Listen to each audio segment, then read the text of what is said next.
Hello, and welcome to the Muses Lab, your destination for all things pleasure as it relates to our human experience, relationships, spirituality, and sexuality.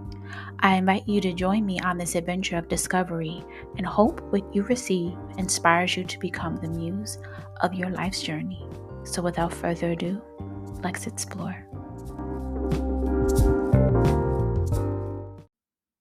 Hello, and welcome to the Muses Lab podcast, formerly known as the Say It With Sex podcast. And I'll get into a name change in a second, but I want to thank y'all for typing in and for tuning in. I recently looked at my Spotify wrap for podcasts, and it only gives Spotify, right? So you can find the Muses Lab podcast on Apple, Spotify, and Google Play. And if you are a techie person, you probably have the RSS feed, but you can find it on there as well. And I was looking at my Spotify wrap metrics and pleasantly surprised that so many people this year have tapped into the Muses Lab. There's like a 92% growth from where I don't know just yet. I have to do some backlogging and really pull proper analytics, but 92% growth in general is just amazing. And I have a podcast episode that I did this year with the Lily Shepherd, embodiment coach and author. That was my most shared episode. I want to say the season 2, episode 4. My episode with her was the most shared episode for the Muses Lab podcast, formerly known as Save Sex. And I wow. That is I'm still sitting with that. Because I was almost begged to do a podcast, to start a podcast years ago, before the height of podcasting became what it is, when audio was still kind of like in the testing stage. People still weren't doing too much audio. I mean, YouTube was still a thing. It probably will always be a thing, but podcasting wasn't as popular as it is now when I was being asked to create one. And I overthought and I overthought and I overthought. And last year, it'd be almost 2 years since I've started the podcast. When I finally did it, it took me like 30 minutes.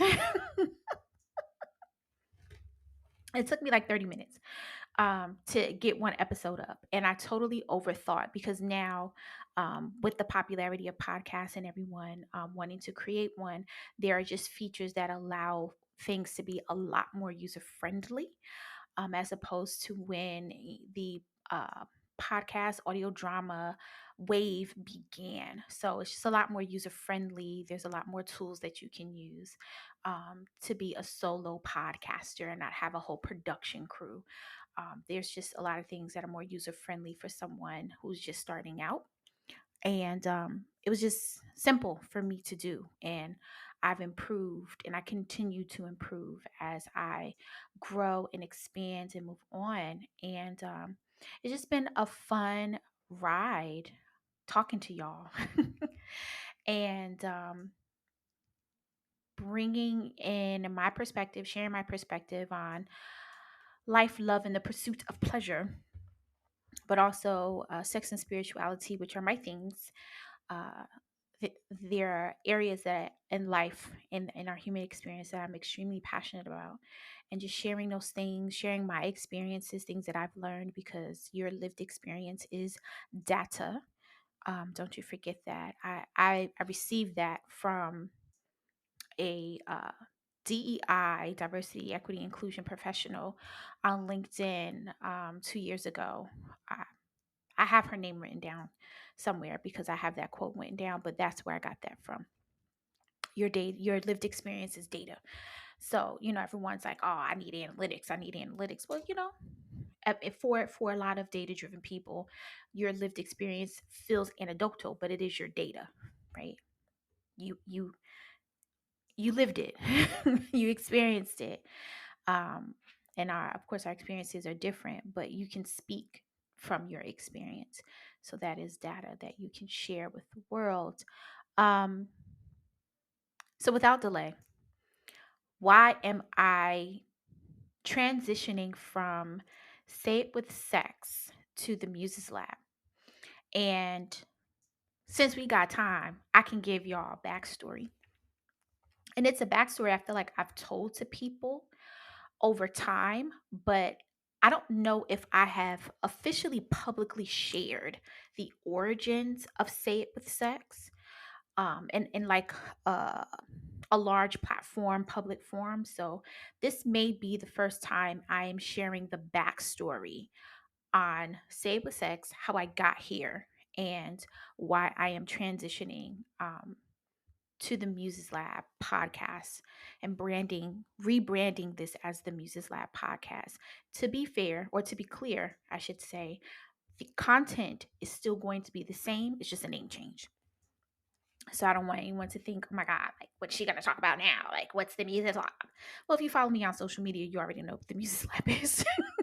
So it's just an audio extension of what you experience on social media. If you are part of my newsletter community, the pleasure frequency list, if you get the weekly amuse of a newsletter, if you receive that information, if you receive that newsletter, then you already know what it is around these parts. So me titling this podcast the Muses Lab, or me renaming and rebranding this to be the Muses Lab podcast, you already know this is not going to be different. It's not going to be that much of a change, right? Cool. So the origins of Say It With Sex. And I'll try not to be too lengthy, but there may be many of you who are listening to this episode who may be curious to how did I even get to Say It With Sex? Like, where did that come from? Say It With Sex started out as a how to write a sex scene class. In a past life, I was a developmental editor, or what they call a developmental editor. So I worked with a lot of independent authors to help structure their stories. Some people may call that a story stylist. I know some people who call themselves a story stylist, story structuralist, story strategist, all kinds of names that we create for ourselves to make ourselves unique and stand out and more marketable. But at the very core and basics of what that is, it's a developmental editor. I worked in the publishing industry for 2.5 years. It's a developmental editor. And that person comes in and structures your story, makes it cohesive, makes sure that what you're saying makes sense, pulls out things that can probably be another story or just doesn't belong in the germaneness, if that is even a word. Germane is a word, but germaneness of your script. They come in and they fine tune your script and prepare it for copy edit, right? So that's the process. If you're actually trying to write a book correctly, you would work with a developmental editor. Mean an acquisition editor is somewhere around there. That's to kind of market your book, right? So you would have an acquisition editor, you would have a developmental editor that would work to develop your script and your story idea. Then you would move to copy edit, which is the grammar, the syntax, the fact check. That's the copy edit, right? That's the actual process of developing and editing a book. 99% of y'all motherfuckers don't do that shit. But that's what you're supposed to do, right? Cool. So I was marketing myself as a developmental editor, and I had a copy editor, still have, not had, I have a copy editor that I work with in conjunction to do the fact check, the syntax, the grammar, plot, all of those things, to check those things to make sure that those things are smooth, right? So I worked in tandem with another copy editor, and a lot of the authors that I worked with did a lot of urban lit, book club fiction, um, young adult, um, some sci-fi, and they weaved in love scenes, sex scenes, so to speak. Right? They were trash. Not even gonna hold you, trash. And because I made my name as an erotic writer, if anyone has ever heard of the name LT Robinson, that is me. But I made my name as an erotic writer. A lot of people know me to be an erotic writer, erotic romance writer. That just became my thing. Writing sex scenes and sensual content, sensual stories, that's my thing. And I started to create this class. Actually, I did. I created the class. I never did the class, but I created the curriculum for the class. Um, how are we thinking about sex? Ways to describe our, what I call our sacral instruments, which are just our genitals. So that's a fun way that I say our genitals are sacral instruments, right? How are we describing our sacral instruments? How are we uh, giving visual aid to scenes that we are creating? How we weaving in poetic elements to really bring the reader into the scene that you are creating. You want them to feel the energy that's happening in between the two characters that are entering into this love scene, into this sexual arrangement, if that's what it is, or into this intimate space. You want the reader to dive in and to be able to experience that, right? Because as an author, you paint pictures with words. So you have to have some descriptors there. There is a lot of show, not tell, but you still need to have it in a descriptive way that people can deep dive and at least imagine for themselves what this scene looks like. And as I was building this curriculum, I had a Facebook group years ago. I think it was called Unicorn Sex and Spirituality. Great group that I had. It was really doing some things. And what I realized is that people write and speak from their own sexual experiences. So if you've had trash sex most of your adult life and you're trying to write stories about that, that's the experience that you're going to speak from.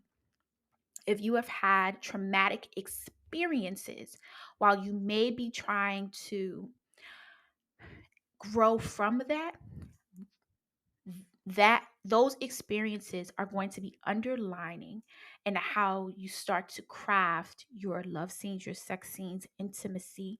It's going to still be from that lens because that's just part of the history of what you have experienced. So if you have not had great sexual experiences, be them traumatic, just trash, what have you, that's the lens from which you view sex. So what I learned is that I can't teach you how to write a sex scene if you have this distorted view of sex. So then I took a step back and asked the question, who are you in sex across every aspect of your life? And that is the prompt that birthed Say It With Sex, which focused on how we express sex in our lives, whether it's physical sex, the intimate aspects of sex, our sex energy, and how we create, how we exude confidence in different settings where we're at, our interactions with other people, how we are managing and monitoring our sexual energy and our sexual frequency. It just became this open door of how we can really unpack sex, intimacy, and pleasure. And I started that officially in 2018. So this year would have, if I was still Saved with Sex, the brand was still Saved with Sex, I would have been 5 years in at this time. And I really began to develop and grow. And in 2021,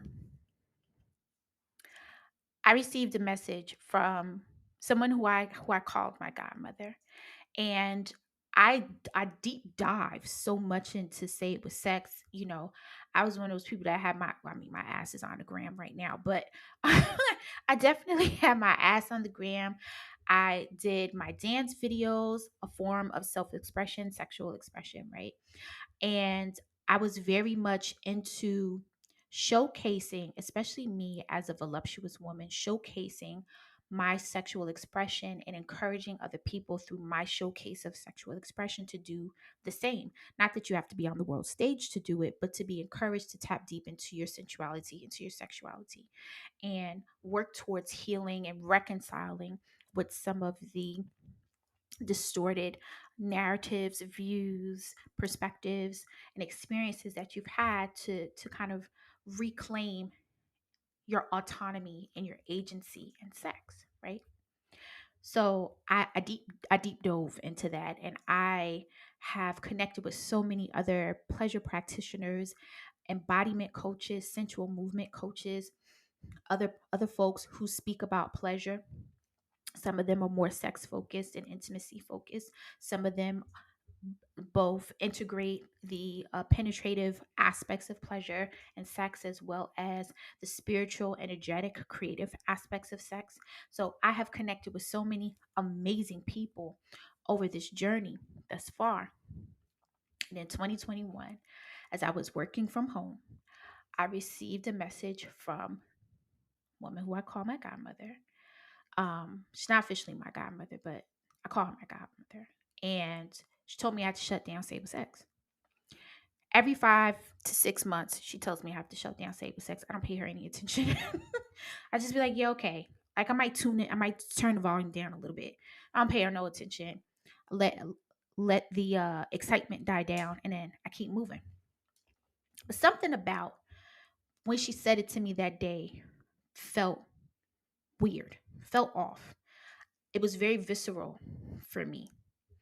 And I was like, you know what? Let me ask my people. And for those of you who are new to the Music Lab podcast, I am a spiritualist. Let you know that now. I'm a spiritualist. And when I say people, I'm talking about my spirit squad, my divine court, my ancestors, my archangels, any Orisha that protect me, any other deities that protect me, God, themselves, the universe, like all of that, right? All of the divine entities that exist in the world, I have and am connected to those, each of those different aspects. So when I say my people, that's who I'll be talking about. So I said, let me ask my people. And I pulled out my pendulum. I used my pendulum for quick questions, right? This wasn't like a tarot card thing. So I wasn't about to deep dive because I'm technically at work. So I pull out my pendulum. I ask the question, do I need to shut down Save with Sex? A resounding yes. I said, nah. Maybe it's my energy. Maybe I'm influencing it. Let me get my energy together. So I took a step back, grabbed me. I want to say I grabbed some Colonia 18. If you don't know what Colonia 1800 is, Google that.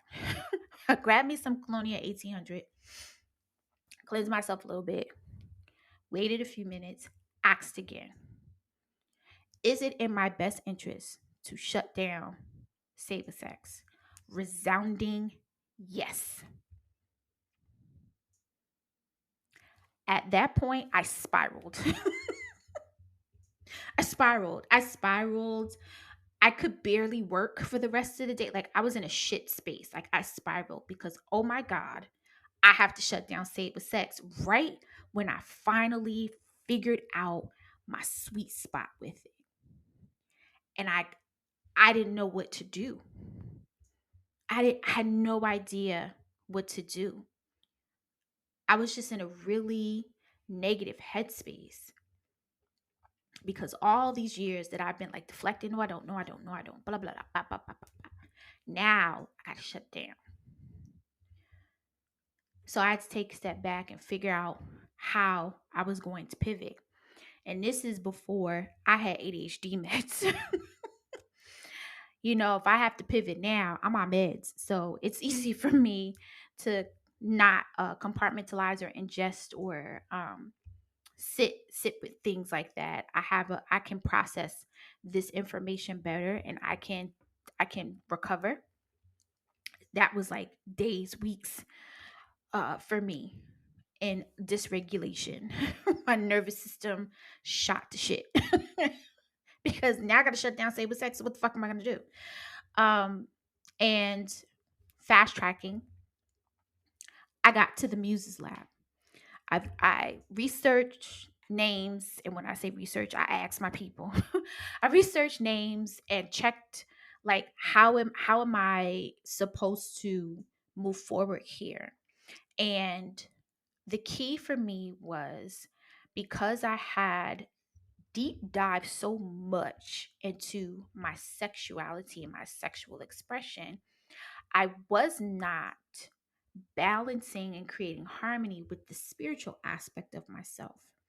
And the goal for me in this purpose that I have developed was for me to integrate both the sensual, sexual, the spiritual.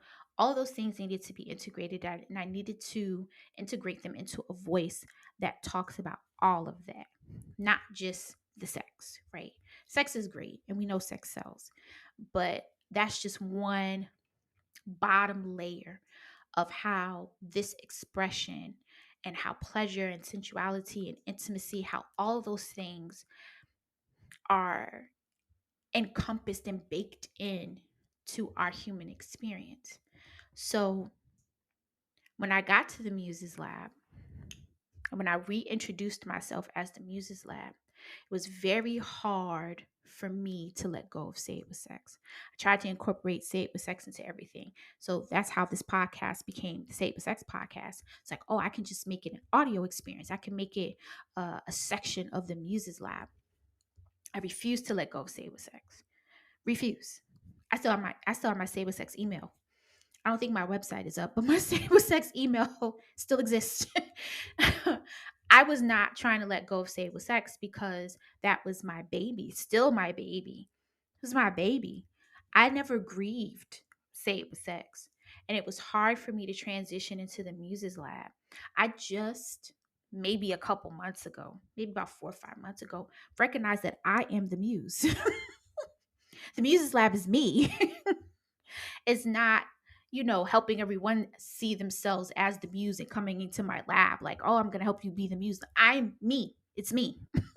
I'm the muse. I'm the muse, and you are entering my lab, and you get to choose your own adventure of how you want to experience the muse. Because as I was with Say It With Sex, using my lived experience as data to share with the world the ways in which they can begin their own journey and sexual expression, self expression, sensuality, intimacy, spiritual development. As I am utilizing myself as the case study, does that not make me the muse? Totally disconnected from that. And when I finally got to the place where I embraced being the muse, I accepted being the muse, and now I'm in a space of embodiment as the muse. I could finally let Say It With Sex go. I finally grieved my baby. I grieved my baby.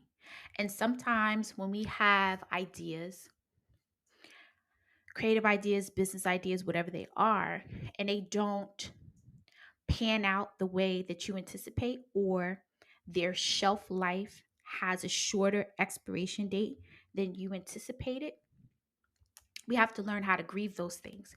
We have to learn how to thank them for the foundation that they have given us, and take what we have learned and apply them to the next aspect, to the next chapter, to our pivot.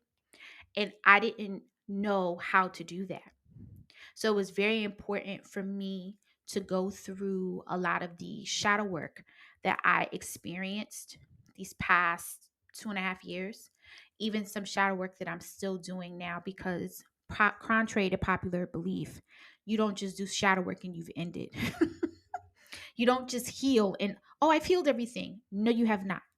You've healed level one. It cracks me up every single time. You have healed level one. My people, there are multiple levels of healing and shadow work that you are going to experience for as long as you have breath on this earth. You are never going to be officially healed. You are going to meet 50, 11 different parts of yourself and 50, 11 different scenarios. And you have to take what you have learned in level one, two, three, whichever level you met. You have to take what you've learned and apply what you've learned to level 15.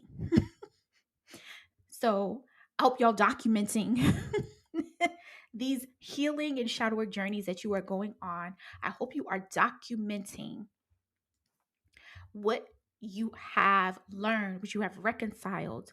Hope you are muscle memory. Your mind is remembering those experiences, because as you reach the elevated parts of yourself, different points of your life, as you are growing and scaling in your human experience, you're going to be met with different trials.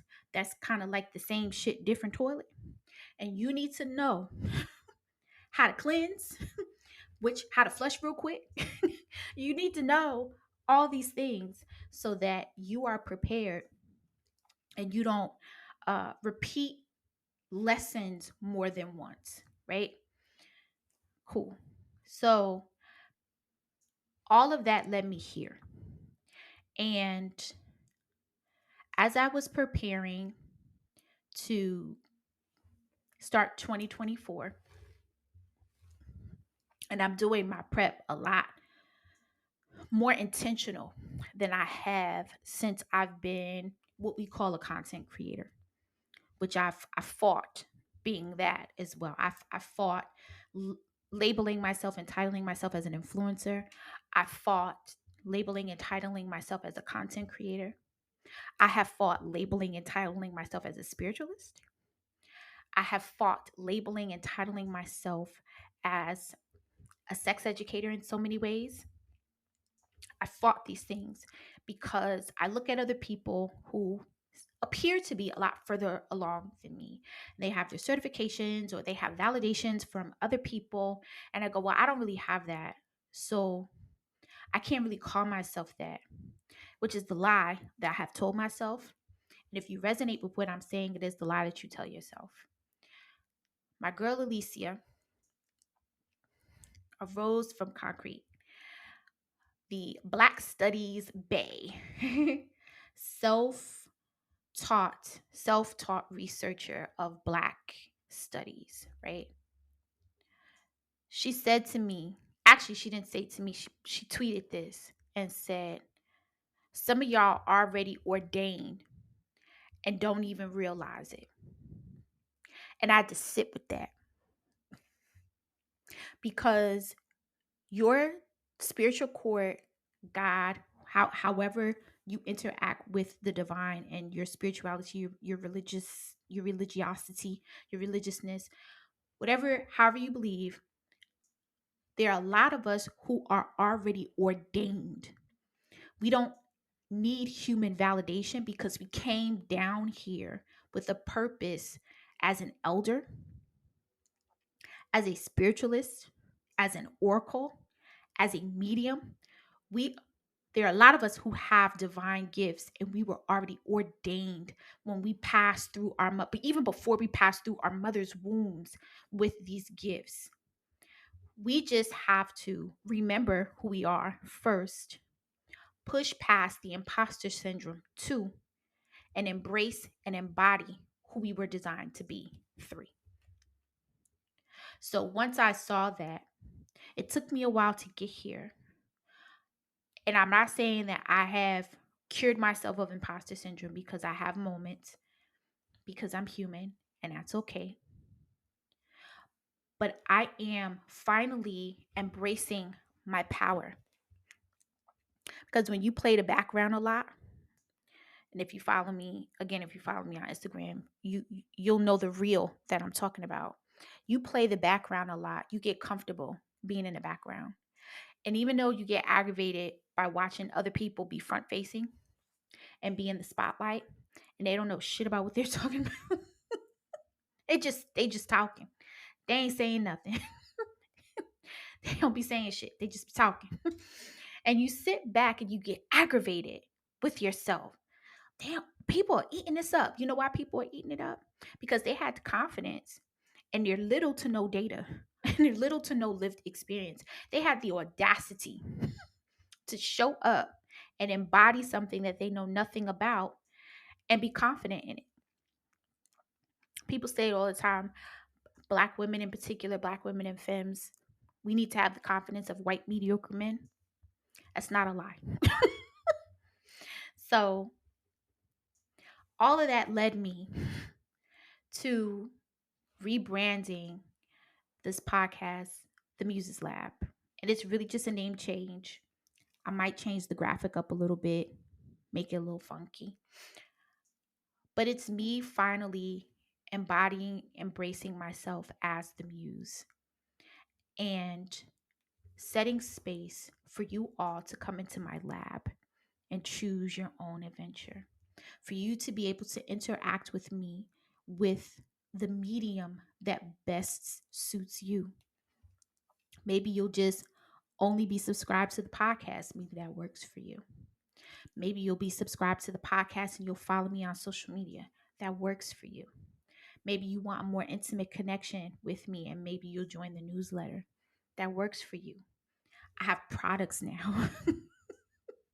So maybe you'll buy the Invitations to Pleasure Oracle deck and that works for you. However, you choose to step into the lab and interact with me, the muse, it is your choice. And I'm creating paths for people to experience me. I'm learning how to be experienced. And I'm learning how to allow myself to be received, right? It's the biggest revelation that I had this year. We all talk about divine energy, right? Stepping into your divine masculine and your divine feminine, right? Cool. But in order for you to fully deep dive into those divine expressions, you have to be able to give and receive. And when we think about give and receive, we view it, I know I have viewed it from a linear perspective. So give is what you physically give to others, your what you give in hand, your time, your tithing, your time, that's your give, right? Acts of service, how you give, right? What you share with the community, your art giving. All of those things are forms of giving, right? And reception, we believe, is allowing other people to reciprocate giving how we give to us. It may not be exact, but they're matching our energy in some way, and it's reciprocal. So the way that we give to others, we are allowing ourselves to receive that compliments, acts of service, gifts, support, aid. We're allowing ourselves to receive, and we're not in resistance to it. We're not downplaying, oh, I don't need it. Oh, I'm okay. It doesn't matter. You're still, regardless of whether you're fine, you don't need it, or you're okay, you're still allowing someone to bless you with the gift of reception, right? How I'm extending beyond that is sharing myself with the world, gifting and giving myself to the world, and allowing people to receive it. What does that mean? That means that I don't give and go, oh, ain't nobody gonna listen. Because now I just block people from receiving. Now I'm manifesting backwards. Got that from Ashley Asatu. Now I'm manifesting backwards. You're not allowing people to receive you because you've already put parameters in place. You've created boundaries on how people can receive. So if you're going to say, well, nobody's going to look at it, then you're just going to put it out there. Nobody's going to look at it. You just created a self-fulfilling prophecy. See, I told you nobody was going to look at it. Well, you had already told people that they're not going to look at it. Of course they didn't look because you told them that they weren't going to look. You told the universe nobody was going to look. So the universe was like, all right, cool. Nobody's going to look. So it's just going to sit there. We don't think about when we say things in a pessimistic way about the ways we share our gifts. We don't realize these phrases and words are self-defeatist, right? So in order for myself to allow me, the muse, to be received, I just share it. And I don't go, I'm going to share it, but because we all know when you add in a but, you just negate everything, right? I'm not going to share and then add a but. I'm not going to share and go, well, maybe I'm not going to do that, because then I'm starting to put parameters on how people can receive me, and I'm putting boundaries on the ways people can receive me. I'm not allowing for the depth, the breadth, the abundance, and expansiveness for people to gravitate to my frequency or align themselves with my frequency so that they can receive me. If I'm putting my art out into the world, if I'm putting myself out into the world to be received, then I am allowing myself to be vulnerable, which is probably why we say these self defeatist phrases, because when you put yourself out into the world and onto the world stage, it is a vulnerable space. That just hit me as I'm talking this out loud. It's vulnerable, right? So because we're being vulnerable, we think that when we say these things, we're protecting ourselves. But really, we're putting up an unnecessary wall so that only a small few of people who are able to break past the barrier can vibrate on our frequency. And then we wonder why we're unable to grow and scale, is because we've created these language barriers that we have put upon the way that we have given ourselves to the world, and people can't get past the gate. It's not even a VIP section, it's a barricade, right?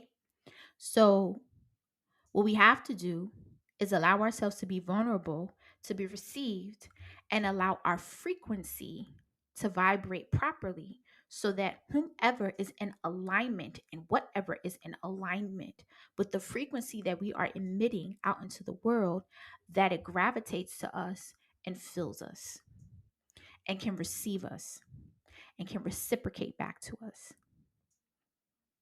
So that is why I'm changing the name of the podcast to the Muses Lab. Because if I keep calling this the Say It With Sex podcast, I'm not allowing people to receive the Muses Lab. Jeez. Has hit me just now. As I'm saying it, it just hit me just now. I cannot, no one can receive the Muses Lab, anything that I do with the Muses Lab, if I keep calling it Say It With Sex. Because there's nothing else around that Say It With Sex. My handles aren't Say It With Sex. My newsletters aren't Say It With Sex. The Say It With Sex website is not even in existence. Everything at this juncture is the Muses Lab. So if this podcast has generated that much visibility, I'm confusing people because I'm not allowing people to get the full spectrum of the Muses Lab. And I know most people have a brand and then they name their podcast something else and that works for them. For me, for you to fully experience the Muses Lab, you're gonna have to see this name everywhere. Everything is the Muses Lab. The only thing that is not the Muses Lab is my Twitter handle. That is the only platform that does not say the Muses Lab.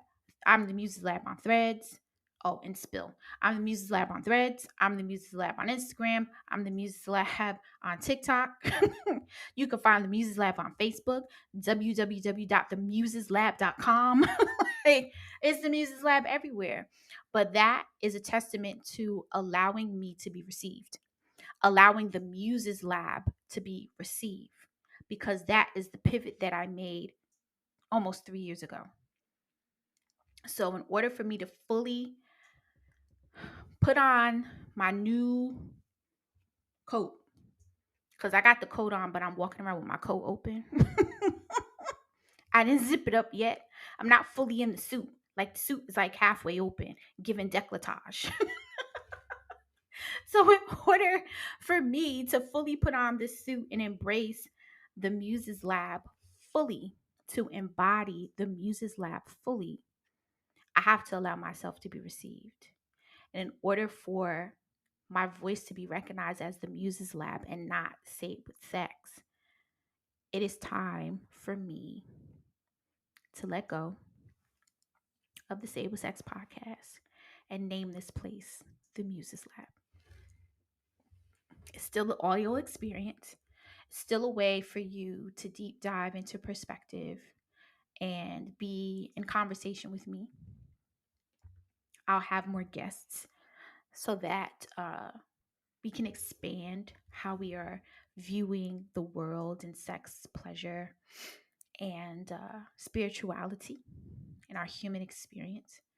I want to have different perspectives on here because I can talk all day, but having different perspectives is great because I get to interact with those different perspectives. It helps me grow. It incites my own brain, my own into my own intuitive knowing. It connects dots for me, and I get to experience my guests in their element as the practitioners and the experts, subject matter experts that they are. So, welcome to the Muses Lab podcast, your destination for pleasure, sensuality, spirituality, and our journey through the human experience.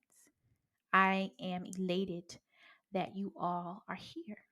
And yeah, so that's where we at. Long story long. That's where we at. I have to say it here because I've already said it in an episode that's upcoming. But I have to say it here. I'm launching a themed curated box. I'm hesitant with calling it a subscription box because I don't necessarily think that you are subscribing yet. I have to grow to a subscription model, but it is a when ordered, pre-ordered, curated, themed box of my favorite things by Black owned, women owned, and queer owned businesses called the Muses Playbox. I'm actually really excited for it. Um, it's something that I have wanted to do for years, almost close to a decade. I have notes from like 2016 when I was talking about doing a curated box. That's almost a decade ago. And I started it with the pleasure frequency box, but I want to highlight and amplify Black owned, women owned, and queer owned businesses. It's almost like my version of Oprah's favorite things. Like Oprah has her favorite things, and these are like my favorite things. And I feel like we should do more of that. We should do more of supporting our small businesses and shopping small and shopping Black, shopping queer. We should do more of that. And I want to use my platform, however big or small it is, I want to use that to amplify the businesses and the creators and makers who are sharing their gifts with the world. And while I am allowing myself to be received, hold space for them also to be received. So stay tuned to the Muses Playbox. Uh, we have a soft launch in February. So, yeah, stay tuned. You'll have more. And yeah, yeah, that feels good. Thank you for tapping into the Muses Lab podcast. I hope everything I shared or something shared here resonates with you.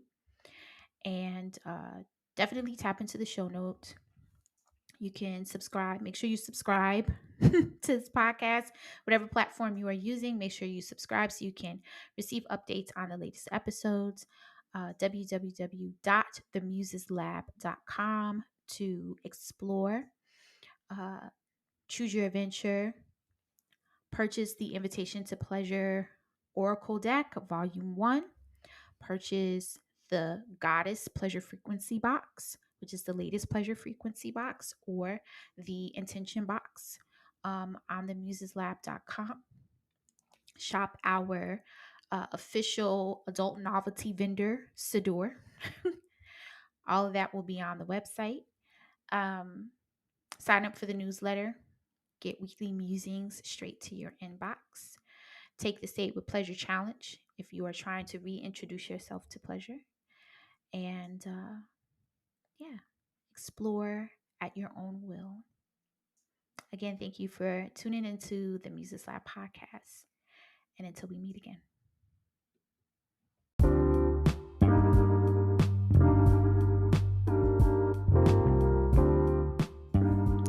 Thank you for tapping into the Muses Lab. I hope you enjoyed this week's adventure. Be sure to like this episode, subscribe on your favorite podcast platform, and share the wealth with others. Dive deeper into the lab by joining the Pleasure Frequency list at www.themuseslab.com. Receive weekly musings, early access, and exclusive drops, as well as discounts on products and services. Thank you once again for tapping in. Until next time.